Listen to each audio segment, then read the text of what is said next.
그동안 살생부설 파문 등 우여곡절 속에서도 공천 갈등의 파고를 헤쳐왔던 새누리당. 결국 터질 것이 터지고 말았습니다.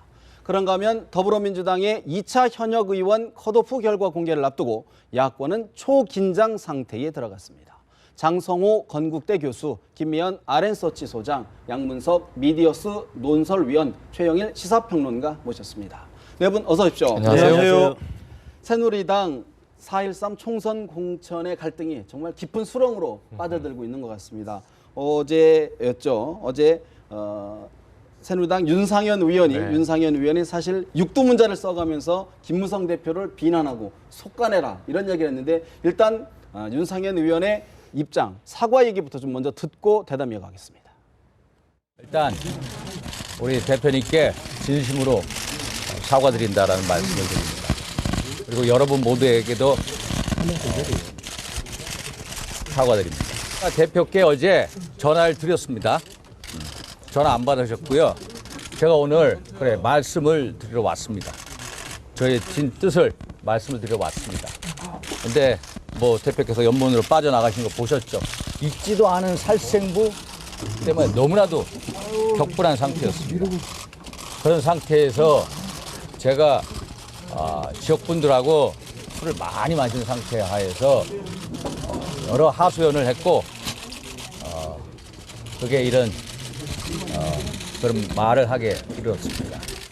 윤상현 의원 어쨌든 사실관계는 인정을 했습니다. 여러 가지 내 그런 조언을 얘기를 했고 또 김무성 대표한테도 사과한다. 즉 사실관계는 시인했는데 저희들이 몇 가지 짚어볼 포인트가 있는 것 같습니다. 첫 번째 장 교수님. 네. 사실 이제 결국은 이것이 취증 진담인지 어떤 이야기인지는 모르겠지만 과연 누구와 통화를 했느냐가 이번 의혹의 어떤 핵심 키 열쇠라고 볼 수 있을 것 같은데 어떻게 보십니까?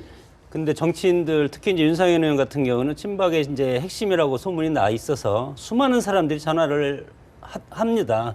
예를 들어 식사하는 동안에도 수십 번 전화를 하기 때문에 그 중에서 어느 사람인지는 지금 이제 우리가 특정이라든가 추측할 수는 없을 것 같고 본인도 아마 지금 모른다고 하는데 술 취해서 그럼 시간이 지나고 그걸 또 알 수가 있겠습니까?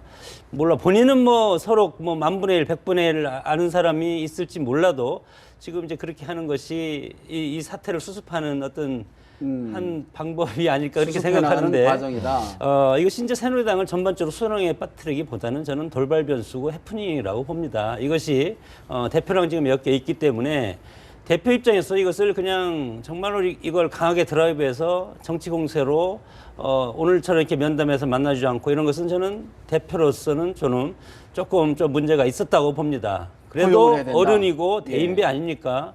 그리고 젊은 사람들은 술 먹고 우리가 이제 가끔 실수하면 술 때문에 그랬다가 이제 핑계가 되는데 물론 술 먹고 실수하고 그런 윤상현 의원은 유구무원이죠. 입이 10개라도 할 말이 없고 그래서 오늘 이제 국민과 그리고 대표한테 사과를 하지 않았습니까? 그런 차원에서 김무성 대표는 윤상현이 와서 사과를 하면 그래 어린 놈이 잘못했다.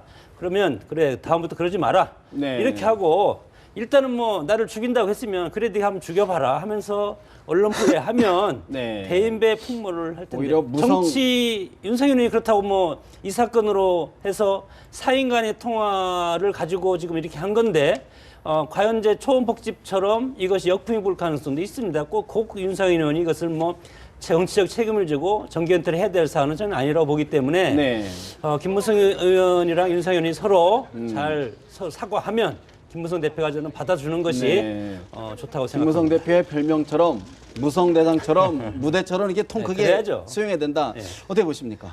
방금 이제 입이 10개라도 윤상현 의원은 할 말이 없다라고 했는데 입이 1개인데 10마디를 했어요. 그죠? 네. 오늘도 사과하는 태도를 한번 보십시오. 어제내 전화했는데 안 받더라. 그리고 나 찾아왔는데 저 빠져나가는 거 봐라. 라고 하면서 내가 격분했다. 이렇게 이야기를 한단 말이에요. 기본적으로 육두문자에 가까운 표현을 썼고 그 다음에 도의적인 측면에 있어서의 표현의 문제 이 부분은 크게 중요한 게 아니에요. 왜 그러냐면 공관위 위원이 아닌데 자기가 공천에 개입할 수 있다라는 것을 자기랑 같이 있었던 사람한테 보여준 거잖아요. 그리고 실질적으로 그 말대로 그 다음날 시나리오들이 정두원 의원에 의해서 다 진행이 된 거잖아요. 이런 측면에 봤었을 때 새누리당의 공천 자체, 이양구 위원장이 가지고 있었던 모든 정당성을 사실상 다 깨버리는 이 행태가 윤상현 의원의 발언 속에서 나타났다는 거예요. 그렇기 때문에 도덕적 차원이나 도의적 차원이나 이게 인간적으로 대인배냐 소인배냐의 문제가 아니라 지금까지 발표했던 제1차 컷오프, 그다음에 단수, 그다음에 우선 이 모든 공신력 자체가 무너져 버렸다라는 측면에 있어서 윤상현 의원이 당에 결정적이고 치명적인 상처를 입혔고 이후에 2차 발표에 누가 그 명단에 피해를 보는 사람들이 인정을 하게 할 것이냐라는 측면에서 본다면 새누리당 이후의 모든 공천 과정 자체에 대한 의심과 의구심을 증폭시킨 결정적인 사건이다. 그러면 결국에는 예를 들어서 정말 우리 장 교수님 말씀대로 사인간에 그냥 뭐 술 취중에 한 것인다면 결국은 누구인가가 밝혀져야 되는 거 아니겠습니까? 그 누구인가가 예를 들어 그냥 그렇죠. 사적인 사람이다. 그러면 지금 앵커가 말씀하신 것에서 계속 미스테리가 꼬리를 무는 게 자, 잘못했다고 인정했잖아요. 사과했잖아요. 당대표 만나러 왔는데 당대표가 지금 여러 가지 뭐 이양구 공천관리위원장과 복잡한 상황에서 이게 비박계 친박계가 대치하고 있는 상황에서 불을 당긴 거란 말이에요. 총을 쏘면 이제 서로 막 이제 총알이 날아가는 거죠. 그 시발탄이 되다 보니까 문제가 심각해진 건데 그러면 명명백백하게 밝히고 사인 간의 대화였다. 그럼 예를 들면 후배인지 친구인지 지인인지 가족인지 이걸 밝히면 되는데 오늘 기자와 일문일답을 했어요. 확인하는 중이다. 모르겠다. 확인해야 되나요? 바로 이 몇 시간 전 밤에 그 시간대 통화한 게 그 발언을 한 게 몇 시부터 몇 시 지역구 사람들이 찾아와서 술을 많이 마셨다까지 기억을 해요. 그럼 장소를 안단 말이에요.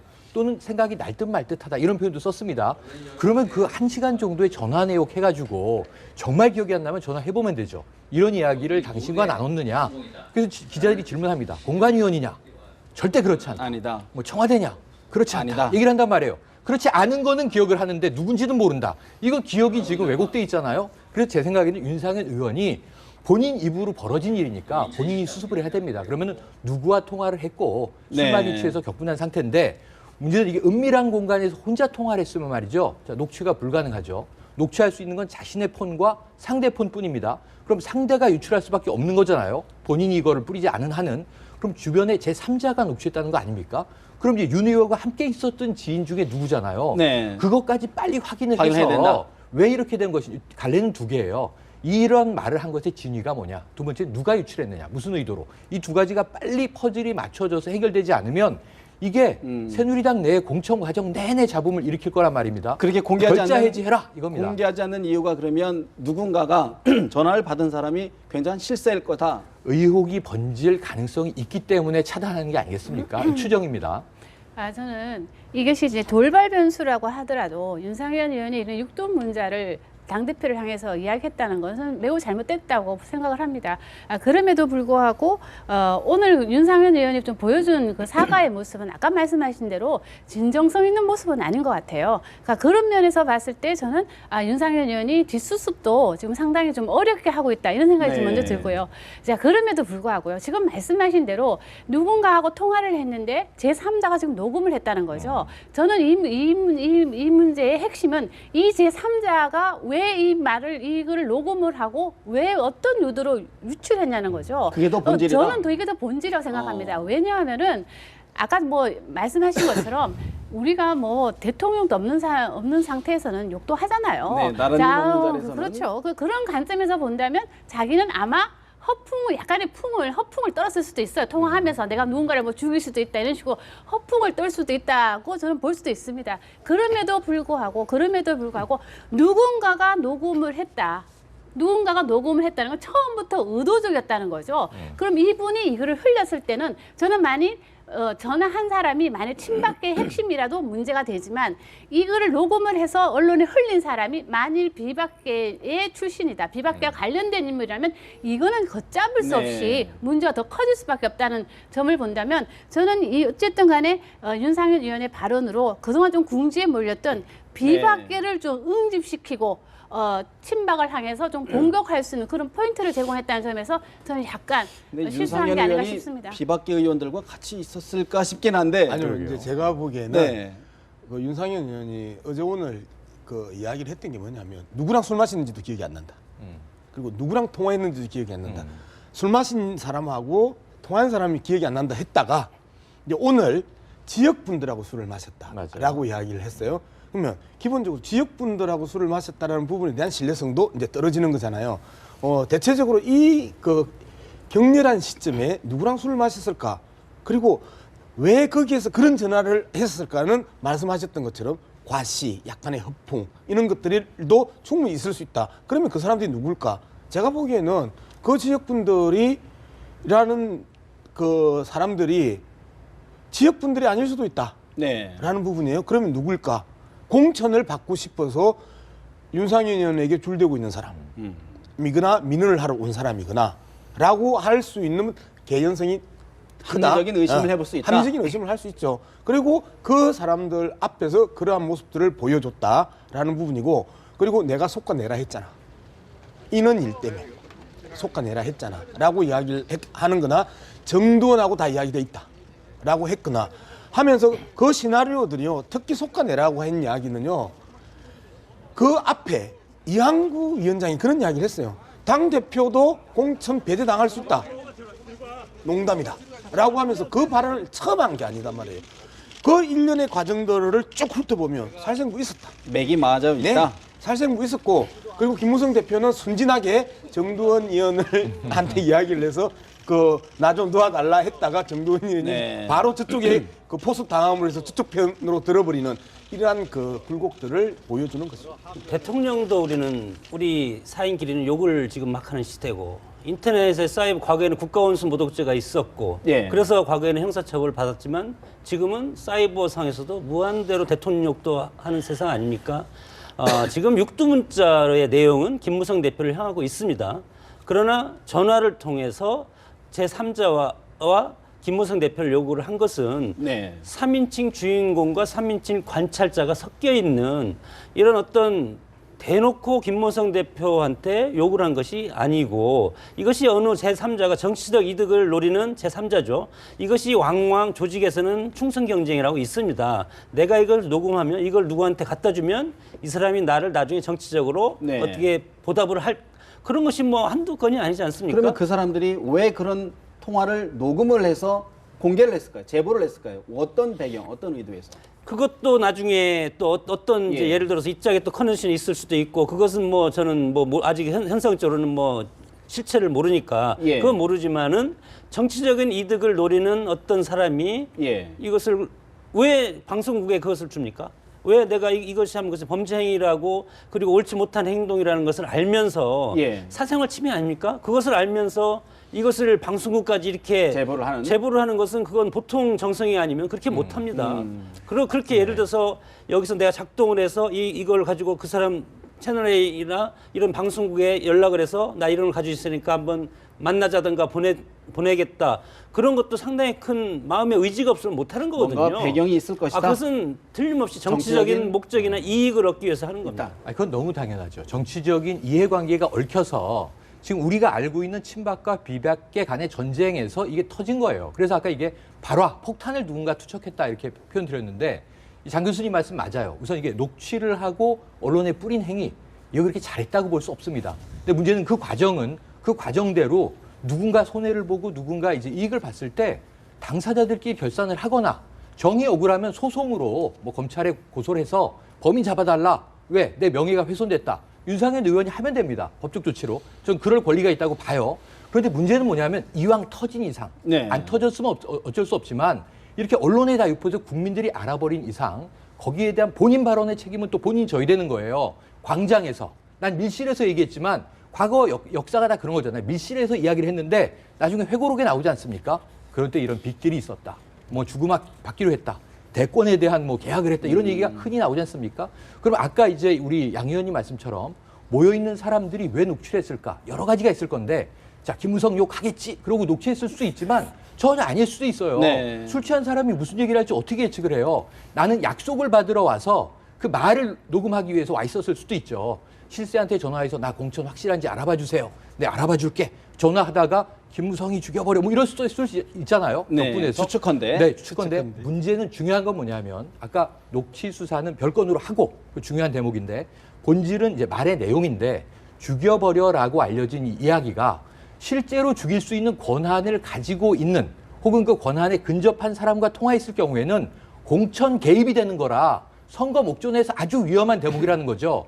그걸 윤상현 의원 같은 다선 의원의 그야말로 지금 정권의 실세가 몰랐다면 그건 정말 자질이 네. 없는 걸로밖에 볼 수 없고요. 알면서 그랬다면 허풍이라고 우리가 이야기한 것이 허풍이 아니라 만약 개입이었다면 이게 지금 또 비박계는 비박계대로 격분하는 대목이다. 이걸 정리해야 되는데 누가 하느냐? 결자 해지해야 된다 이거죠. 네. 빨리 밝혀야 됩니다.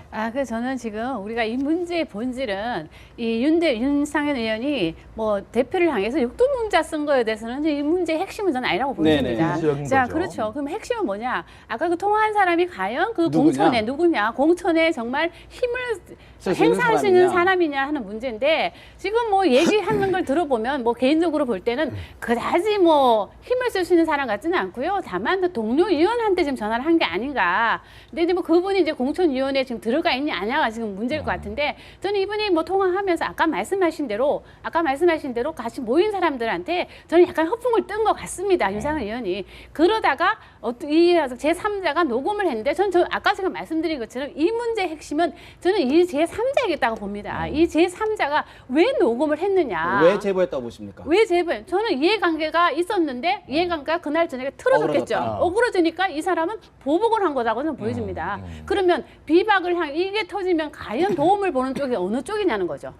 친박은 약간의 궁지에 몰릴 거고 도움을 보는 사람은 비박이라는 거죠. 그런 관점에서 봤을 때는 뭔가 이해관계가 틀어지니 이거를 뭐 그분 압박수단으로 그 쓰다가. 제3자 입장에서는 대성적인 차원에서 뭐 경선을 좀 공정하게 하지 않는다 이런 대성적인 차원에서 했을지는 모르지만 결과적으로 본다면 비박을 편들어주는 네. 그런 상황이 됐다는 거죠. 네. 뭐 윤상현 의원과 그날 그 이 녹취한 사람은 거래 관계는 없다고 봅니다. 단지 이 녹취한 사람은 정치를 앞으로 하고 싶은 사람인 것은 분명하고 그랬을 때 김무성 대표한테 힘을 실어주고 싶은 사람일 가능성은 상당히 저는 네. 농후하다고 봅니다. 그렇다면 이제 결국은 그 이른바 속가낼 대상으로 지목된 김무성 대표의 반응이 중요한데 오늘 김무성 대표가 어떤 반응을 보였는지 저희들이 화면으로 준비해봤습니다.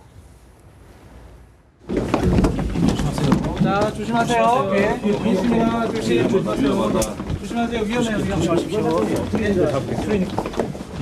면담은 하신 건가요?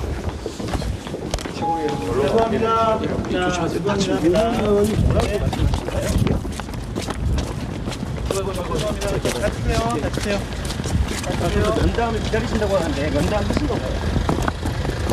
만났을 때 어떤 일이 하셨나요? 대표님 안 만나셨어요? 감사합니다. 대표님 안 만나셨나요? 김무성 대표 취재 기자들의 쏟아지는 질문에도 단 한마디 언급도 없이 기자들을 좀 물끄러미 바라보면서 국회를 빠져나갔습니다. 자, 양 의원님, 어떤 마음일까요? 겹치겠죠.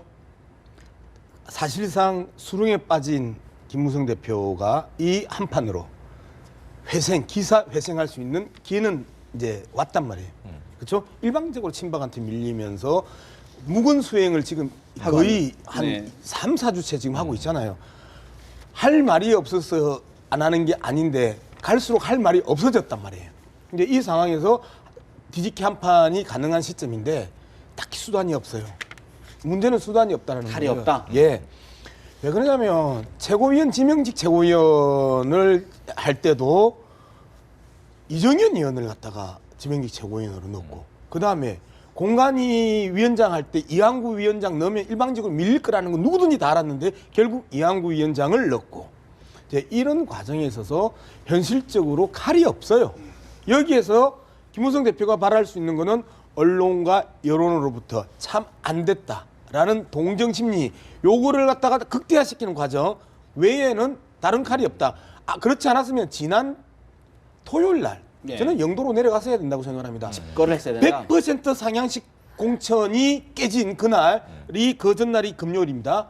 그 이항구 의원이 제1차 컷오프 발표했던 그러면 그 다음 직후에 여기 서울에서 침묵하고 묵은 수행할 게 아니라 내려가면서 당무 거부하고 판을 자신 쪽으로 끌어갔어야 되는데 그 타이밍도 놓쳐. 그다음에 이 호재가 터졌음에도 불구하고 칼이 없어. 그러면서 여기에서 윤상현 의원을 나무라면 아까 말씀하셨던 것처럼 소위 왜 말하면 무대가 무대인데 대인배의 풍모, 덩치만 대인배의 풍모인지 마음도 대인배의 풍모인지 이것들을 국민들이 헷갈리게 만들었단 말이에요 이제까지. 그럼 여기서 한마디 하는 순간 소인배 되는 거거든요. 그런 측면에서 보면 침묵할 수밖에 없는 상황에 몰려있다라는 빠져있다. 거예요. 여러 가지가 다 수렁이다. 그렇다면 결국 정치권에서는 이제 김무성 대표 보러 30시간의 법칙이라는 게 있지 않습니까? 이게 또 그렇죠. 재현이 되는 겁니까?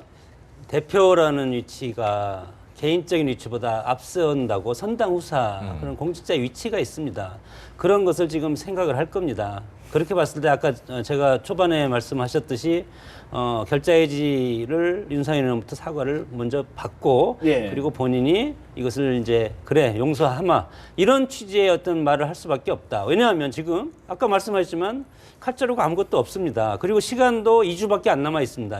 15일, 18일까지는 모든 게 다 끝날 텐데 앞으로 한 2주밖에 딱 남지 않았는데 예. 이 시간에 뭐 100% 경선 다 불가능하고 뭐 무슨 뭐 칼자루를 휘둘러서 다시 뒤집는 것도 불가능하고 윤상현 파문은 대세에 큰 영향은 없을 것이다. 없을 것이다. 예, 다만 네.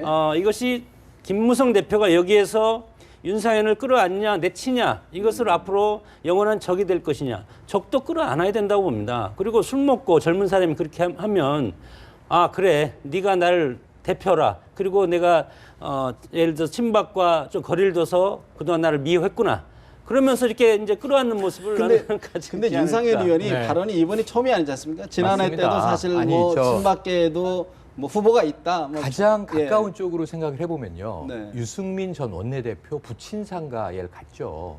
거기서 TK 물갈이 이야기를 했습니다. 그래서 물갈이 대상은 누구이고 그럼 누가 들어오느냐. 이게 친박계 발언의 초기 발언들이에요. 그러니까 어찌 보면은 윤상현 의원이 대통령의 이제 이 홍보 특보도 하지 않았습니까? 네네. 김재원 의원하고 정무특보. 지금 정무 특보를 예. 했죠. 그리고 이제 물러났습니다만 그리고 이제 친박계의 돌격대 역할을 계속 해왔단 말이에요. 그래서 이 발언 자체가 아주 특이하진 않고 아 윤상현 의원의 결에는 맞구나. 근데 지금 타이밍이 중요해요. 어떤 상황, 어떤 시간, 어떤 공간에서 한 이야기냐. 근데 지금은 촉발될 만한데 지금 비박계는 들고 일어난 상황이죠. 당장 네. 무슨 얘기가 나오겠어요. 윤상현 의원을 공천에서 배제하라. 배제하라. 이런 비윤리적이지 않느냐. 그리고 홍문표- 해당 행위에 해당하지 않느냐. 네, 홍문표 사무부총장이 네. 얘기를 했죠. 아니 그렇게 이야기할 수 있는 근거를 본인이 제공했습니다. 어쨌든 뭐 입이 10개라도 할 말은 없다. 사과를 했고요. 그러면 당으로부터 어떤 또 이 처벌이라도 달게 받겠다라는 말까지 나온다면 처벌이 경징계가 되든 중징계가 되든 그 이제 정도를 가지고 또 따져야 되겠죠. 예. 그런데 문제는 뭐냐면 아까 칼이 없다고 한 김무성 대표.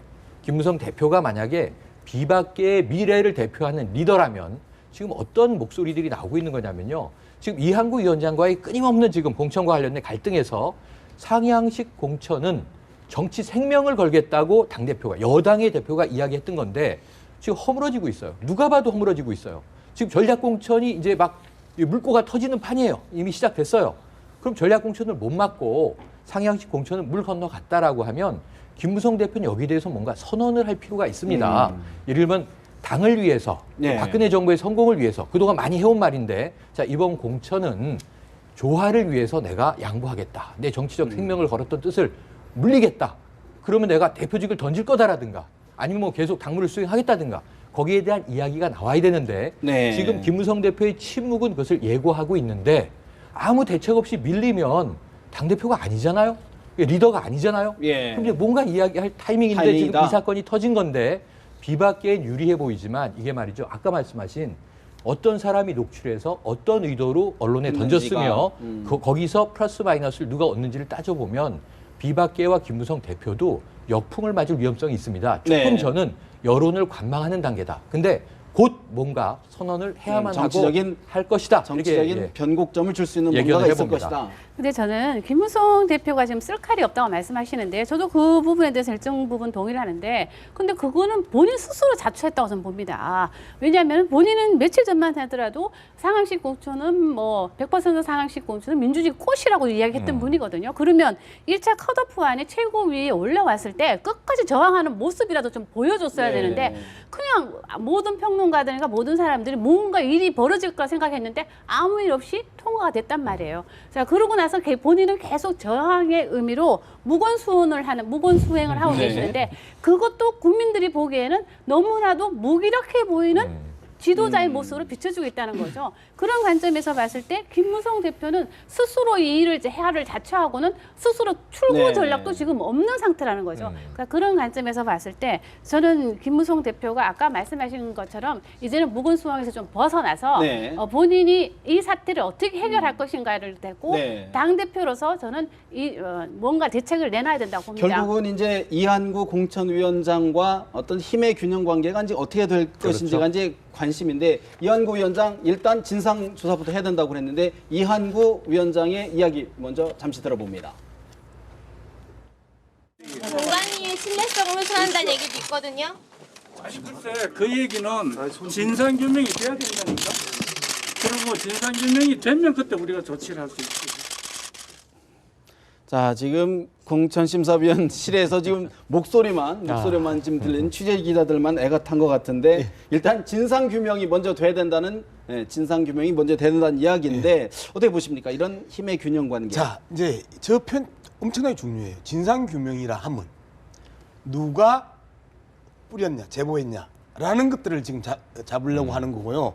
진상규명의 이 사안의 본질을 누가 녹취해서 누가 제보했냐로 보는 시각이 있고 이 사안의 본질은 윤상현 의원이 한 말, 김무성 대표까지도 공천을 배제시키려고 했던 것, 그리고 공천에 개입했던 것, 그 다음에 정두원 의원을 시켜서 김무성 대표를 친 것, 이러한 그 일련의 과정들을 본질로 볼 것이냐. 이게 이제 개파간 시각이 이렇게 그렇죠. 확연히 나뉘는 거죠. 그러면서 오늘 서정원 그 최고도 그런 이야기를 한단 말이에요. 이제 믿을 사람 누가 있냐, 무슨 정치 공작도 아니고라고 했던 표현이나 이한구 위원장이 이 앞에 있는 이야기가 있어요. 친구하고 술 마시고 전화했는 거 아니야?라고 했던 이야기나 가볍게 보는, 그 다음에 이 발언이 이번 공천심사에 영향을 미치냐 했더니 그런 것까지 다 어떻게 해?라고 했던 발언이나 이 일련의 그 발언들을 보면 친박계는 철저하게 친박계가 똘똘 뭉치면서 누가 녹취를 하고 제보를 했냐로 초점을 맞추려고 그러는 거고요. 그리고 김무성 대표의 비서실장이 김학용, 그 다음에 그 홍영표 그 제1사무부총장, 홍문표 제일 이 김무성계 쪽은 이 부분에 드러난 걸 치고 나가려고 하는 거. 저는 아까 이제 장 교수 말씀하셨던 것처럼 1992년 대통령 선거를 앞두고 초원복집 사건, 부산 초원복집 사건에 그 박기춘 씨가 했던 부산 기관장 모아놓고 지역 감정을 이 부추기면서 우리가 남이가 이야기했던 것들을 문화일보에서 녹취록을 딱 썼더니 갑자기 언론이 싹 분위기가 바뀌면서 누가 도청했냐라고 하면서 드러난 본질을 다 회피하면서 그 지역적인 그 정쟁으로 몰고 가버렸단 말이에요. 이번 사안도 친박은 정쟁으로 몰고 가고 싶고 그리고 비박 입장에 있어서는 이 드러난 것들이 본질이다라고 하고 싶고 그러면서 김무성 대표가 지금 이야기할 이유가 없는 거예요. 근데 지금 우리가 이 토론을 길게 하고 아주 이게 디테일하게 우리가 추리를 하듯이 논점을 좁혀가고 있는데 말이죠. 이 국민들이 이렇게 거리를 두고 보면 아주 부끄러운 게 초원 복지만 해도 우리 현대 정치사에서 부끄러운 일인데 사실 불미스러운 사건인데 여야가 정권을 재창출하느냐 교체하느냐 이 싸움의 가운데서 터진 일이에요. 지금 이 사건을 보면 말이죠. 국민들은 같은 집안에서 왜 저러고 있어? 친박 비박이 같은 당이란 말이에요. 당 조직.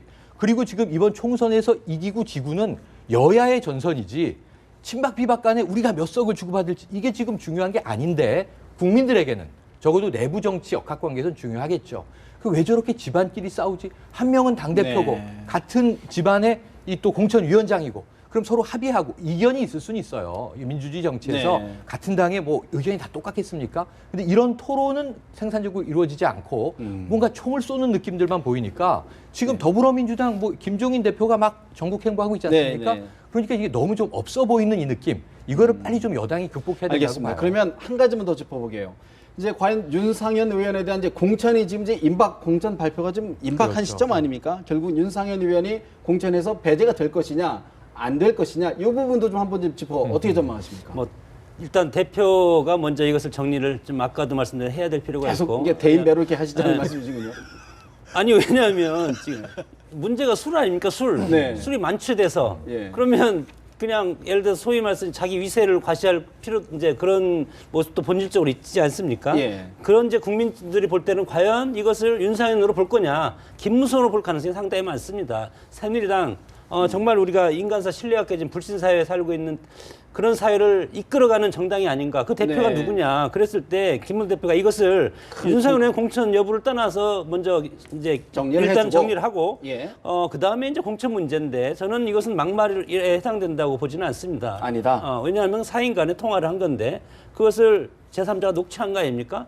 그렇게 봤을 때 김문성 대표를 대놓고 언론에 대놓고 얘기했다면, 막말을 하거나 기자 앞에서 막말할 때는 그것은 막말이죠, 막말로 말 인해서 그대로. 예. 공천 부적격자가 될 수도 있지만 사인 간에 통화를 할 때는 뭐 그냥 우리가 쉽게 막 이놈 저놈 막 그런 말들로 하지 네네네네네. 않습니까? 그런 차원에서 봤을 때는 그 막말하고 정도까지는 조금 구별해서 봐야 구별을 된다. 해야 될 필요가 있다고 봅니다. 자, 저는 먼저 진상 규명이 필요하다고 봅니다. 진상 규명을 해서 통화한 사람이 정말로 공천에 영향력을 줄 수 있는 사람한테 통화를 했다면 저는 당연히 거친 문제도 심각하게 고려를 해봐야 된다고 생각합니다. 자, 그런데 그런 게 아니고 알아보니까 허풍 정도였다. 허풍을 뜬 것이다. 그렇다면 술 마시고 이런 이야기를 한 걸 가지고 뭐 당대표한테 뭐 육두문자 쓴 거 가지고 공천 안 준다? 그러면 대체 공천 받을 사람이 몇 명이 되겠냐는 네. 거죠. 전 그런 관점에서 봤을 때 먼저 진상 규명이 필요하다고 저는 보여지고요. 가장 큰 문제는 뭐냐면 친박 비박과의 이 싸움에 대해서 아까 말씀하신 대로 국민들이 실증내는 거는 맞습니다. 근데 왜 이렇게 싸우느냐? 왜냐하면 친박은 구심점이 생겼어요. 갑자기 최경환 전 부총리가 복귀하고 난 뒤부터 구심점이 생기면서 상당히 뭉치는 모양을 보여주고 비박계 구심점이라고 우리 생각하는 사람이 바로 당대표 김무성 대표인데 김무성 대표는 어느 순간부터 비박계 구심점 역할을 못한다는 원심력이 좀 거예요. 작용하죠. 그런 관점에서 봤을 때 역시 모든 이 문제의 사단은 아까 말씀하신 대로 윤상현 의원의 막말도 논란도 있을 수 있지만 저는 개인적으로 볼 때 김무성 대표가 뭔가 당을 지금 장악도 못하고 당의 리더로서 제대로 역할을 못하기 때문에 지금 이런 일이 벌어진다. 저는 그렇게 그러면 봅니다. 지금 사실 국민들 입장에서는 살생부설 파문 불거졌을 때 네. 진상규명이 안 됐고 사전 여론조사 유출도 규명이 잘 안 됐고 이번 규명이 될까요? 어떻게 보십니까? 자, 자꾸 논쟁을 막말 파문으로 가면 안 돼요. 밀실 공천이고 공천 개입이란 말이에요. 공관위 위원이 아닌 사람이. 이게 지금 두 가지 드러난 사건이잖아요.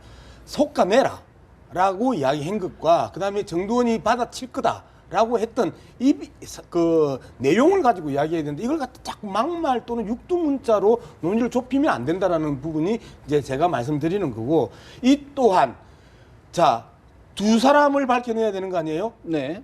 녹취와 하고 제보한 요 한쪽을 하고.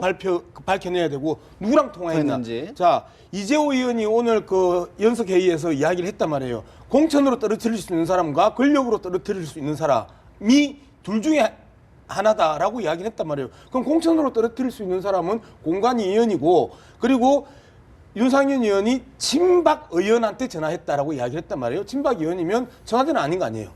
현재 상황에서. 그러면 공관위원이고 그러면 공관위원회 위원 출신들이 5명밖에 없습니다. 이항구, 황진아, 그다음에 홍문표, 박종희, 그다음에 김회선. 네. 이 5명 중에 한 사람일 거 아니에요. 전현직 의원. 예. 그리고 그 우리 핸드폰 매일 쓰잖아요. 그 시간에 저 정도까지 이야기할 수 있는 사람이 누군지는 핸드폰에 번호가 떠 있어요. 그리고 오늘 채널A 기사를 보면요. 채널A가 그 사람한테 전화를 했다는 거 아니에요? 통화한 사람한테. 그래서 이런 이야기를 해왔냐 했더니 그런 이야기는 없었다라고 또 이야기를 했단 말이에요. 마음만 먹으면 얼마든지 진상규명이 가능하다. 하지요. 그러면 마음을 먹겠습니까? 새누리당에서 먹을까요? 핸드폰만 있으면 되는 한다. 거잖아요. 저는 이번 기회는 이 사건은 아까 말씀하신 대로 명확한 진상 규명이 필요하다고 보여집니다. 그렇지 않으면 살생부 논란, 아까 말씀하신 대로 여론조사 유출까지 있었죠. 그러다 보면 국민들이 볼 때 새누리당은 뭔가 정보를 조작하는 뭔가 이게 공작 정치만 하는 그런 당이라는 이미지를 줄 수 네. 있기 때문에 저는 이번 건은 명확한 진상 규명이 좀 필요하다고 지난 보입니다. 금요일날 이항구 위원장이 금요일날에 발표했던 거요. 정말 기가 막힌 반전이었었거든요. 살생부와 사전 유출 여론조사 사전 유출하면서 새누리당 전체가 음모 정치를 하는 삼김의 냄새가 난다. 느낌이 있었는데 그걸 통째로 바꾸는 게 컷오프 발표하면서 공천 국면으로 바꿔버린 거잖아요. 그런데 이걸 또 뒤집은 거죠. 근데 이게 아주 유사한 사건이 있어요. 멀지 않은 이 가까웠던 시점에 자, 김무성 대표가 국회에서 수첩을 팝니다. K와 Y가 써 있습니다. 이게 누구지? 다 궁금했는데 K는 김무성, Y는 유승민으로 밝혀졌죠. 그때 당대표 원내대표 투탑이었어요. 날려라. Y는 날아갔습니다. K는 네. 아직 버티고 있는데 밝혀지진 않고 추정이 되는 겁니다. 그건 이제 예. 전화 통화와 달랐던 점은 사람이 와서 전했죠. 당시에 이준석 전 비대위원이 전한 것으로 알려졌고 네. 진상이 나왔는데 그럼 그 KY를 거명한 사람은 누구냐? 청와대 행정관으로 밝혀졌어요. 술 먹다가 이 K하고 Y, 그러니까 청와대 행정관 높습니까? 높다면 높고 높지 않다면 높지 않은데 청와대에서 일하는 직원이 당대표, 원내대표 난리라는 얘기를 술 먹고 고래고래 하다가 그 자리에 있던 이준석 전 비대위원이 듣고 가서 전했다는 거잖아요. 예. 그런데 징계받았습니다. 뭐라 그랬냐면 개인적 일탈로 어쨌든 불미스럽게 상황을 일으켰으니 청와대에 누를 끼쳤다. 징계받았습니다. 그럼 이거 징계받아야 되나요? 안 받아야 되나요? 지금. 이 진위는 차치하고 이러면 윤상현 의원 개인이 개인적 일탈이라고 치자고요. 누구의? 하더라도? 본인의. 그럼 본인이 어떻게 책임질 거예요? 사과를 했으면 이 죄에는 벌이 따르는 것이다. 이렇게 보고 죄와 경징계일 수도 있고 중징계일 수도 있지만 진상은 밝혀져야 되고요. 또 한 가지는 자, 언론사는 지금 밝혀진 만큼의 녹취를 받았을까요? 잘 생각해 보세요. 저는 진상이 더 나올 수도 있다. 그럼 이제 윤상현 의원 떨고 있을 수도 있고요.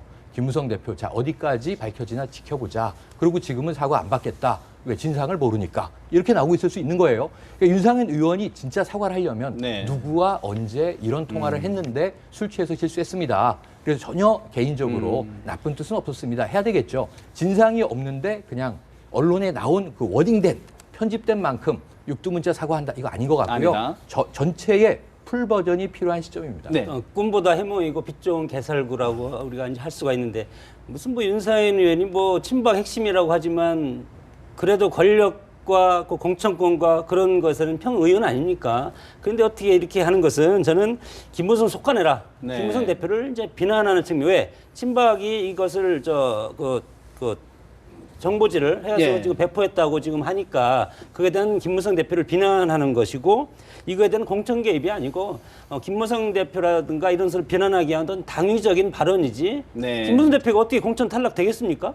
결국은 대표가? 예, 결국은 이제 정말 진상 규명. 지금 뭐 새누리당에서 뭐 당 윤리위원회도 검토한다고 하니 좀 지켜봐야 될 것 같고요. 자연스럽게 좀 야당 이야기를 해봐야 될 것 같아요. 더불어민주당이 오늘 사실 2차 컷오프 현역 의원 명단을 발표한다고 그랬는데 연기를 했어요. 이게 좀 윤상현 의원 파문을 좀 보고하겠다는 뜻인지 뭐 어떤 발표할 의미가 이유가 없죠. 지금 오늘 하루 종일 이런 윤상현 의원으로 가야 되는 거 아니에요? 그리고 국민들 관심도 윤상현 의원이 어떻게 발언하고 있고 그다음에 평론가들은 어떻게 생각하고 있는지 그다음에 언론은 어떻게 바라보고 있는지 여기에 대한 수많은 이야기들이 풍성하게 나올 건데 왜 이 흐름을 막느냐? 더민주당에서 그 덮어주느냐? 다른 의제를 던져서 덮어버리고 그리고 컷오프라는 것은 엄청난 반발과 저항을 불오는 게 당연한 일인데 그렇죠. 여기에서 저쪽이 분란이 일어나고 있는데 여기에서 또 다른 분란으로 맞불을 놔줄 이유는 없는 거죠. 그렇다 그러면 오늘 더불어민주당에서 경선 지역 18곳을 발표를 했는데 어떻게 이해하고 계십니까? 좀 답답한 부분이 있죠. 두 군데가 좀 답답한 영역이잖아요. 예컨대 뭐 김경엽, 김경엽 유대훈 의원하고 의원. 유대훈 의원인데 네네. 뭐 예를 들면 김경엽 의원만 해도 그쪽에서 그 다른 대안이 별로 없기 때문에 경선 지역을 간다 하더라도 유대훈 의원은 뭐 술 마시고 경찰서 가가지고 난동 부리고 했던 이런 것들이 다 알고 그다음에 경찰청장 앞에서 하지 말아야 되는 그 모션까지 하고 했던 그런 측면들을 본다라면 정말 이해가 안 되는 부분들이 있다. 즉 무슨 이야기냐면 어제 그렇게 그 김한길 대표 공동위원장이 강하게 그 패권주의 청산을 강하게 이야기를 요구를 했고 했죠. 그리고 그걸 갖다가 오늘 발표하기 때문에 국민의당 내부에서 하지 말라고 한 거를 김한길 의원이 자신이 진정성과 그다음에 개헌선 저지를 위한 야권 통합을 하려고 하면 이거 해줘라 하고 강국하게 김종인 대표한테 그 던진 내용이었거든요. 예. 근데 그걸 갖다가 저렇게 받아버리면 현실적으로 야권 통합의 어려워지는 분위기 자체가 너무 약화되는. 무너지고 그다음에 그나마 야권 연대라는 낮은 차원의 연대도 사실상 어렵게 되는 것 아니냐라는 그 판단을 그다음에 하게 일단 됩니다. 또 사실 주목됐던 의원이 하나가 이제 정청래 의원 같은 경우도 주목이 네. 됐는데 일단은 경선 대상에서 빠진 것은 컷오프의 어떤 검토 과정이 있다 이렇게 봐도 될까요? 그렇게 볼 수 있겠죠. 전 그렇게 볼 수 있다고 봅니다. 정청래 의원도 상징적인 인물이죠. 이게 뭐 이제 또 반대쪽에서는 막말이다 하지만 또 굉장히 또 이제 이 저 심층 지지층에서는 굉장히 뭐 공이 많은 의원으로 이 시선이 엇갈리는 의원인데 어쨌든 국민의당에서 아까 말씀하셨던 김한길 선대위원장이 컷오프를 보겠다 이렇게 네. 이야기를 했어요. 사실 다른 당의 선대위원장이 본인 당의 공천도 급한데 다른 당의 컷오프를 보겠다라고 기자회견에서 엄포를 놓는 건 지금 굉장히 저희가 월권이에요. 화면을 좀 보시면 네. 사실 저게 지난 주말에 이제 그 선거 광고를 찍는 맞습니다. 모습인데 김종인 대표 옆에 바로 네. 누가 있냐면 바로 네. 정청래 의원이 있단 말이에요. 지금 박수를 치면서 지금 하고 있는데 이 기류를 정청래 의원이 잘 안 들고 있는 거예요. 지난 밤에 이제 SNS가 올라왔습니다. 네. 앞으로는 막말하지 않겠습니다. 이런 사과문 비슷한 글과 함께 그동안 당의 입장을 위해서 누군가는 나서서 싸워야 했기 때문에 저격수의 역할을 했다. 이 아픈 마음 다 아시죠, 여러분? 앞으로는 제가 이 막말하지 않을게요. 이런 사과문을 게재했어요. 예. 굉장히 양순해지고 있어요. 하루 차이에. 왜? 컷오프 때문에. 근데 문제는 국민의당에서 친박과 친노 의원들 빼야 할 사람 10명 명단 발표했잖아요. 거기에 소위 이 국민의당 입장에서 친노 패권주의의 핵심 인물이라고 생각되는 인물들을 적시했습니다. 예. 예를 들면 다선에 이제 이해찬 의원도 이해찬. 있고요. 정청래 의원도 있단 말입니다. 이목희 의원도 들어갔고요. 이목희 의원도 있고요. 이건 국민의당이 요구한 겁니다. 국민의당이 적은 네. 친노의 리스트인 거죠. 근데 여기 있는 인물 중에 전혀 안 걸리면 다 살아나면 사실은 이 김한길 의원의 그 어떤 항변에 답변이 안 돌아가는 거죠. 그럼 이제 야권 통합은 그냥 김종인 대표가 던졌던 이야기로 그냥 끝나고 말 겁니다. 여기에 대해서 저는 오늘 이 시간 상당히 김종인 대표를 포함해서 네. 더민주의 공간위가 고민을 하고 있을 것이다. 그렇지 않으면 미뤄질 이유가 없어요. 부담스러운 대목이다. 하루 미뤘거든요, 원래 오늘. 네네. 어제 발표 예정이었다가 정밀 심사가 다 취합되지 않았다. 조금만 더 정밀하게 하겠다. 그리고 하루 미뤘는데 했는데 하루 더 하루를 밀러진 더 것은 이거 굉장히 정무적 판단이 지금 개입되고 필요하다. 있다는 의미죠. 근데 저는 뭐 정무적 판단을 좀 더 길게 하는 게 오히려 더민주한테 지금 도움이 되고 있잖아요. 아까 말씀하신 대로 괜히 뭐 지금 윤상현 의원으로 가는 게 훨씬 더 효과적이라고 지금 판단한 것 같고요.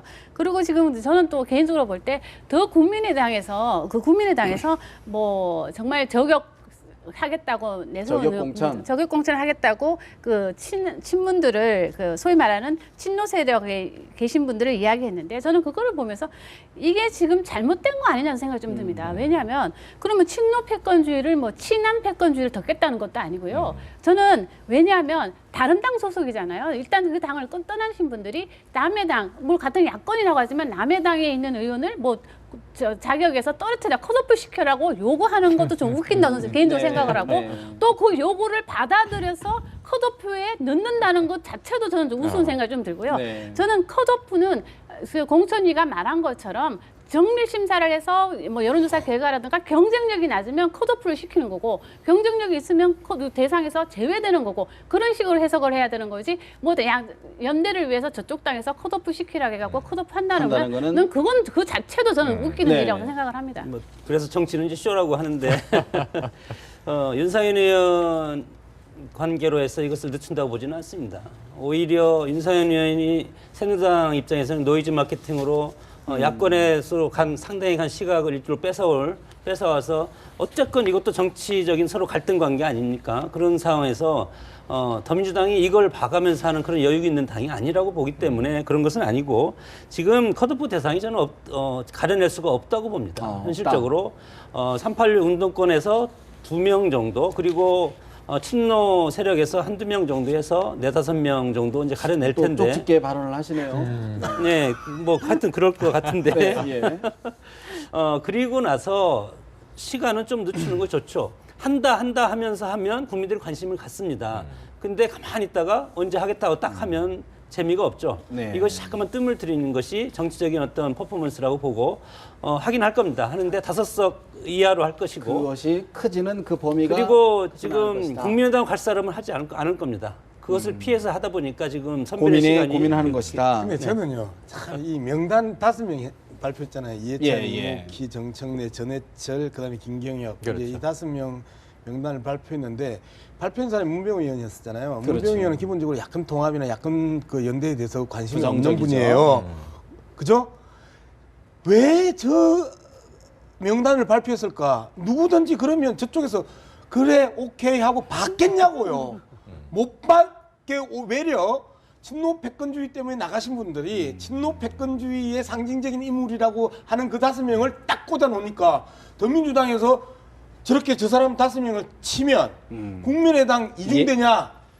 라는 이야기가 나올 거 아니에요. 그렇죠. 네. 그래서 기본적으로 야권 통합을 막기 위해서 외려 저걸 갖다가 던지면서 더민주당이 원래 하려고 했을 법직도 한 공천을 어렵게 막아버렸다라는 측면이고요. 저는 정밀 심사를 더 해야 된다라고 하는 부분인데 오늘 뭐 유대훈 의원 그 같은 경우가 나오는 걸 보면 네. 정밀 심사는 별로 의미가 없는 것 같아요. 이미 뭐 할 것 다 했고 대충 명단 다 짜놨는데 말 그대로 이슈를 다른 이슈로 덮어줄 이유가 없기 때문에 정무적 판단이 그 나온 거지. 정밀심사 이렇게 허술한 정밀심사를 해놓고 무슨 뭐 정밀심사를 더 깊게 한단 말이에요. 그러니까 이제 저게 소위 말해 저게 살생부예요. 그러니까 살생부는 아무나 작성할 수 있는 거고 저 더민주당에서 지금 속아낼 사람을 국민의당에서 이미 발표해버렸지 않습니까? 그게 살생부입니다. 이미 살생부다. 새누리당에서 지난번에 그런 것도 그런 차원에서 그런 나온 것이 차원이다. 아닌가. 그렇다 그러면 오늘 이제 국민의당이 비호남권 49개 지역구의 후보를 확정했죠. 그리고 또 12개는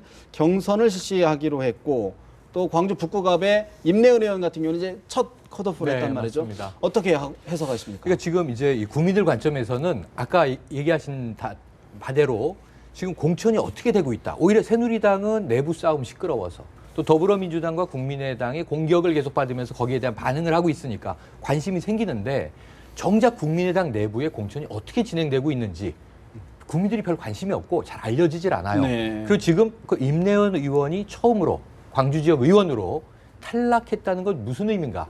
이건 국민들이 잘 알 수가 없어요. 그럼 내부 역학이 어떻게 되고 있는 건지. 사실은 지금 공천도 이 국민의당처럼 현재는 미니 사이즈의 정당에서 개파는 가장 있지 않습니까? 그러니까 지금 개파가 6개란 얘기도 있고 8개란 얘기도 있고 네. 새로운 의원이 들어갈 때마다 개파가 생기는데 박지원 의원이 이제 최근에 입당을 하시면서 또 박지원 개파가 생긴 거죠. 그럼 그 박지원 개파는 누굴 데리고 있는 거냐면 동교동계의 대표로 지금 현역 의원으로 가 있는 거잖아요. 그럼 여기에 천정배 개파가 있죠. 광주를 중심으로 하는. 김한길파가 있죠. 수도권 어떻게 하지 지금 고민하는. 근데 안철수파가 있죠. 친한파도 그 안에 있습니다. 지금 친한 인사들이 현역이 없기 때문에 문제고 어제 송호창 의원이 안 가기로 하면서 자 안철수 대표에 대해서 할 말 없느냐. 당 밖에 있는 사람에 대해서 따로 드릴 말씀이 없다. 네. 당 밖에 있는 사람으로 선을 딱 그었는데 저는 안철수 대표가 인간적으로 매우 가슴이 아팠을 것 같아요. 그래도 이 와중에 러브콜을 보냈던 측근 중에 측근인데 아내 남자로 불렸던 분이에요. 너무하죠. 예, 그러니까 이제는 정말 정치가 비정하구나 하는 것을 절감에 절감하면서 어제 결국은 노원병에서 출마 선언을 한 거 아닙니까? 네. 그러니까 마지막으로 지금 붙든 게 김희경 교수 사모님이란 말이죠. 아내만 내 초심을 믿어준다면 난 광해로 가겠다라는 얘기를 한 거잖아요. 저희들 이제 주목해야 될 부분이 더불어민주당도 그렇고 국민의당도 그렇고 광주 호남 지역만 지금 경선이나 이런 부분을 좀 제외를 시켰단 말이죠. 맞습니다. 어떤 의미로 좀 해석을 해야 될까요? 근데 저는 어찌됐든 간에 지금 제가 이제 여론조사를 많이 해보면 그 호남권에서는 현역에 대한 물갈이 여론이 매우 높았습니다. 그럼에도 불구하고 지금 더불어민주당 같은 경우는 지금 공천하기가 저는 광주 지역이 너무 좋은 것 같아요. 광주만 해도 8개인데 지금 6명이 빠져나갔으니 2군데만 남아 8군데를 전부 다 전략 공천을 한다 하더라도 저는 반기를 들 사람이 없을 정도라 저는 생각을 하거든요. 예. 제가 그런 관점에 봤을 때 국민의당에서 겨우 1명을 했다 호남 지역에 저는 이거는 충분히 역풍을 저는 맞을 수 있다고 보여집니다. 그런 관점에서 봤을 때 과연 이 새누리당에서 이야기하고 있는 그 새누리당은 절대로 안 된다고 생각하는 야권 지지층의 어떤 비판적 세력의 매우 강한 지역이 바로 광주 호남인데 이 지역에서 과연 국민의당에 대해서 어떻게 생각할 것이냐 하는 문제가 저는 한 가지가 있다고 보여지고요. 또 하나는 지지율입니다. 지지율이 지금 계속 지금 하락을 하고 있고 그리고 지금 광주 호남에서 보면 지금 역전이 2주째 지금 역전된 여론조사 결과가 지금 계속 나오고 있거든요. 또 그러고 보면 안철수 의원의 지지율도 지금은 한 자리 숫자에 떨어져서 결국은 오세훈 전 시장보다 지금 낮게 나오는. 저희들이 화면으로 좀 그렇죠. 정당 지도 나가는데 뭐 국민의당 지금 10%대로 진입은 했는데 뭐 그렇죠. 네, 어쨌든 그렇죠. 뭐 큰 유의미하다고 볼 수는 없을 것 같고요. 그리고 지금 그것보다도 안철수 의원의 지금 개인 지지율이 정당 지지율보다 지금 낮게 나온다는 사실입니다. 그렇죠. 지금 저희 화면 또 보이는데 7.7%로 아까 네. 정당 지지율은 그렇죠. 10%가 넘었는데요. 그렇죠. 그렇게 나오고 지금 보시면 아시겠지만 오세훈 시장보다 낮게 나온다는 거죠. 물론 오차 범위 네. 안에 있다 하더라도 예. 그런 관점에 봤을 때 결국은 이 국민의당은 바로 안철수 당인데 안철수 당 의원 자체가 지지율을 높아야만이 국민의당 지지율을 견인해 갈 수 있는데 지금은 역전이 됐다는 거죠. 그런 관점에서 봤을 때 그거는 뭐냐? 바로 호남 정당이라는 이미지가 너무 강하기 때문에 외연 확장이 안 된다는 거죠. 그런 관점에서 봤을 때 호남에서 이렇게 현역 의원 한 명만 물갈이하고 국민의당이 다 경선에 붙이긴 했지만 현역이 경선을 하면 상당히 유리하다고 알려져 있잖아요. 그런 관점에서 이런 식으로 가면은 또다시 네. 호남에서도 저는 역풍을 맞을 수 있다고 보여집니다. 첫 단추를 잘못 꼈기 때문에 이것을 다시 풀어서 끼는 데는 이번 총선에는 안 될 것 같습니다. 그것이 이제 국민적 여론으로 지금 나타나는 거고, 떨어진 여론을 다시 올리기는 상당히 어렵다. 애초에 네. 컨벤션 효과가 20% 있으면 그것을 유지하기는 쉬운데 이미 하얀 곡선을 타면 그것을 잡을 사람은 없고, 예. 선거란 것은 대세론이 작동하는 기제이기 때문에 대세론에서 이미 꺾였기 때문에 양대 구도로 갑니다. 선거는 매 선거. 그리고 안철수 의원이 지금 지지율이 낮은 것은 언행 불일치, 말과 행동이 틀리고 말을 했으면 실적이 없는. 네. 그러니까 정치는 결국은 신뢰인데 국민과의 약속은 말로 하고 실적으로 보여줘야 되는데 실적으로 보여준 게 없지 않습니까? 네. 새 정치 하면 구태 정치를 타파하자, 지역주의 타파, 그리고 뭐 과거의 부패 타파 이런 거였는데 지역주의를 타파하는데 호남 가서 정치를 출발합니까? 보여주는 게 없다. 참 지금 국민의당 얘기를 하는데 저희 속보도 지금 이세돌과 알파고 팽팽하네요. 예, 팽팽한 오히려 지금 속보가 저런 나가는 것도 참 국민의당 어떻게 될지. 아니 아까 말씀하신 예. 걸 이렇게 간단하게 정리드리면 국민의당이 지금 아까 뭐 임내연 의원 탈락 어떤 의미냐? 의미 부여가 어려운 것이요. 전략이 없이 가고 있다. 지금 19명의 현역 의원이 원내 교섭단체를 못 만들고 버스를 타고 있는데 서로 야, 누구를 먼저 떨굴까? 이름 써서 손가락 지목해서 힘없는 한 사람을 내리게 하는 겁니다. 또 가다가 한 명 가지고는 대중이 만족하지 않아. 누구를 하나 더 여기서 빼내야 될 것 같아. 또 서로 이름 쓰게 해서 손가락질해서 빼내리는 겁니다. 마지막에 몇 명 안 남겠죠. 그랬을 때 지금 이 안철수 대표가 보여줘야 되는 게 두 개거든요. 예. 새로운 인물이 잘 안 보여요. 두 번째는 그럼 새로운 컨텐츠, 새로운 정책 전략.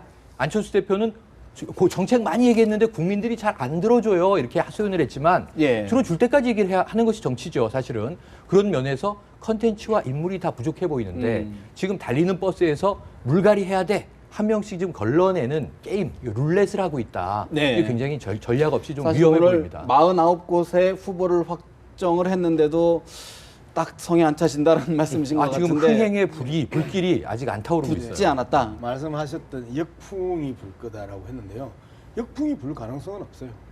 말씀하셨던 것처럼 관심을 이미 국민들이 대부분 접었기 때문에. 근데 저는 계속해서 여러 이야기를 했었지만 마지막 반전 카드가 네. 광주 지역의 현역의 물갈이를 통한 정말 혁신적이고 새정치의 모습의 인물을 투입하는 순간에 국민의당이 마지막 반전의 기회를 저는 잡을 거라고 생각을 했었는데 8명 중에 20% 하니까 뭐 1.2명이라서 임내연 의원 한 명만 네. 탈락시킨다. 이렇게 이야기를 하고 닫아버렸단 말이에요. 더 이상 국민의당이 반전의 가능성은 없는데 더 문제는요.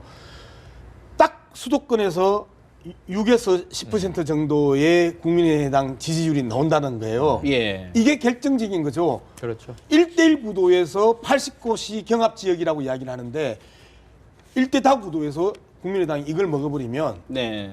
전패할 수 있죠. 새누리당이 저렇게 놀아도. 그거를 봐야 된다. 국민의당도 대반전을 이룰지 한번 지켜봐야 될 것 같습니다. 오늘 네 분 말씀 여기서 줄이겠습니다. 고맙습니다.